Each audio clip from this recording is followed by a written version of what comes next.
After being one of the worst teams in the Power Four in 2024, Purdue is losing pretty much all of its returning talent, if you could call it talent, to the transfer portal and look to be even worse potentially in 2025.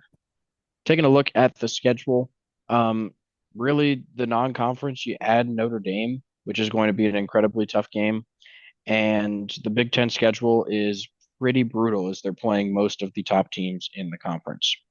So 7 games at home, 5 on the road, and a schedule difficulty of 8 out of 10. First two games of the season are probably the only two games they will possibly win. That starts off with Ball State at home. 85% chance here. Ball State not that competitive, but compared to what Purdue will have next year on the field, who knows?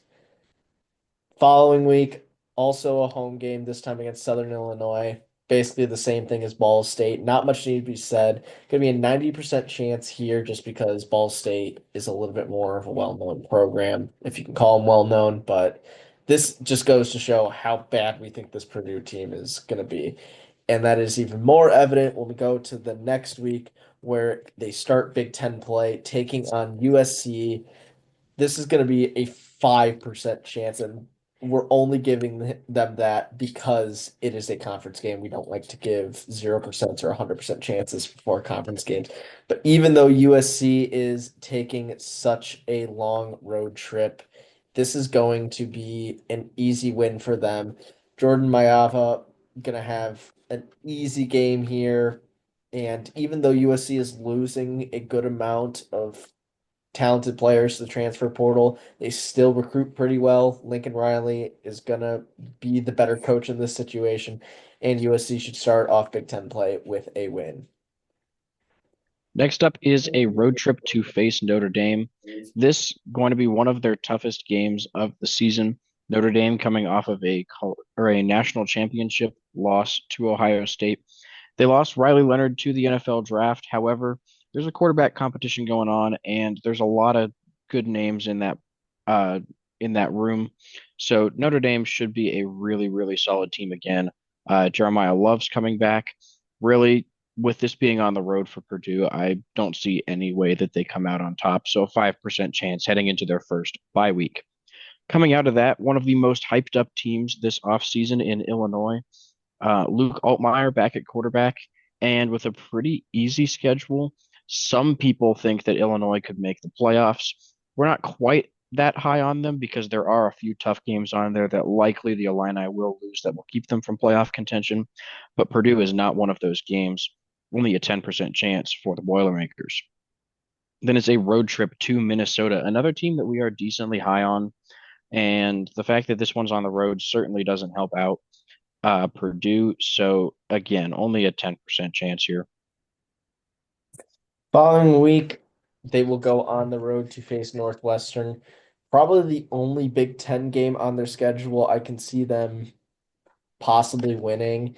Northwestern is not a very talented team and is kind of in the same boat as Purdue, but just because Northwestern has the home field advantage in this case, we're going to give the edge to Northwestern, only a 30% chance for Purdue. After that, they're back home taking on Rutgers. Probably the only other Big Ten game I could see them maybe standing a chance in. Granted, they did almost pull off an upset against Illinois last season, but I think those days are behind them. Rutgers, even though they've been kind of in a rut the last few years, have been trending upward, getting a lot more talent into the program and beginning to show some signs of life. I think they've been competing pretty well with some of the top teams in the conference the last few years. If I remember correctly, they played a close game against Michigan 2 years ago, maybe 3 years ago. And then I think maybe last year they gave Ohio State a run for their money, or maybe it was the year before. But all that being said, Rutgers is definitely the more talented team here. So a 10% chance for the Boilermakers. Then they go on the road to face Michigan at the Big House. 10% chance here. Michigan's defense is going to be the difference maker here. Even if they have some questions with quarterback, if Bryce Underwood is ready to take the reins for this juggernaut of a program or not, it's not going to matter when Michigan's defense is just going to be suffocating whatever little offense Purdue has. Malachi Singleton is going to have his work cut out for him if he is the starting quarterback for this Boilermakers squad. That being said, 10% chance for Purdue. And to close out the season, a really, really tough stretch of games here, starting off with the defending national champions in Ohio State. The Buckeyes have a ton of talent on this team.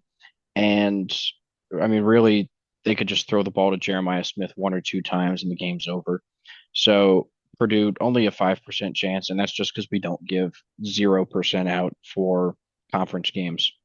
Then it's a road trip to Washington, one of the tougher environments, I think, despite having a really small stadium. They built it really well. And Washington also has a very talented team going into 2025. We are very high on this team. And the fact that this is on the road, I mean, really, this is an incredibly tough game for Purdue. I think 15% is probably a little bit generous on our part. And then heading into their last week after their second bye, it's the rivalry game with Indiana. And that's the only reason that this percentage is as high as 20%.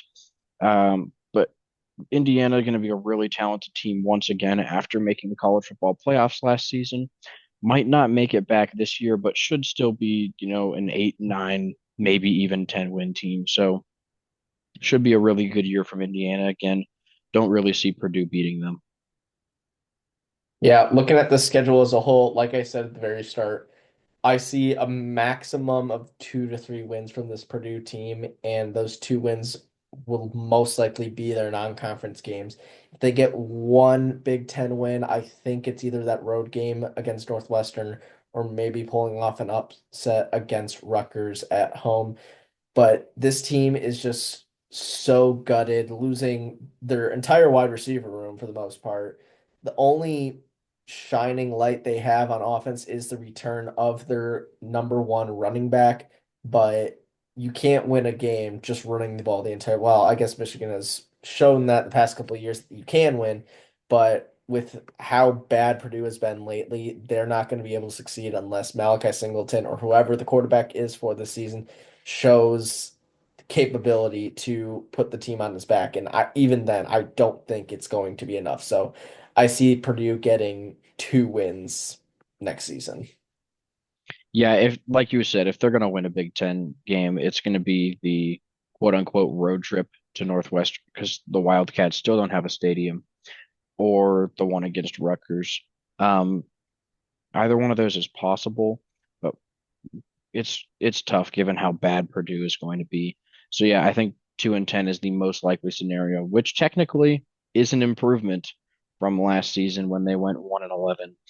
Projected win total is 2.95 wins, so it is leaning a little bit towards Purdue getting a Big Ten win, but we are going to predict 2-10. Vegas over under is at 3.5, favoring the under. So they also kind of like 3-9. I just don't really see that Big Ten win happening. Maybe they get a little bit lucky in one of those games, but for right now, we are going to stick with our way too early prediction of 2-10. So thank you guys for watching. Please make sure to like and subscribe, and we'll see you in our next video.